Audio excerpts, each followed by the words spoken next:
தண்ணி தரக்கூடாதுன்னு எவன் முதல்ல சொல்றது? கர்நாடகாக்காரங்க.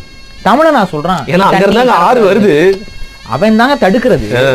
ஆறு நீ தடுக்காம விட்டீங்கன்னா அது இங்க வந்துட போகுது. நானே என்ன கேட்கறேன், ஒரு இந்த நீதிபதி கிட்ட சொல்லுவாரு, உங்க வீட்டு நாயா அடுத்த வீட்டு நாயான்னு எப்படி கண்டுபிடிப்பீங்கன்னா, நாயை கொண்டு வா அவுத்து விடு, யார் பக்கம் வாலாட்டிக்கிட்டே போதோ அது அவன் வீட்டு நாய் அப்படின்னு சொல்லி முடிவாகும். கரெக்டா? கரெக்ட். அதே போல தண்ணி காவேரி தமிழ்நாட்டுக்கு வர விரும்புதா கர்நாடகத்துக்கு போக விரும்புதான்னு நீ திறந்து விடுற மயிறு. காவேரி முடிவு பண்ணட்டும் எங்க வருதுன்னு. அதானே ஒரு பெண்ணு காதலிக்குது, இந்த விஷயமும் திருமாவளவனுக்கு நல்லா தெரியும். ஒரு பெண் காதலிக்குது, அந்த பெண்ணு ஒருத்தர் மேல விருப்பம் படுகுது அப்படின்னா அது அவங்களோட போயிருக்குது. கரெக்டா?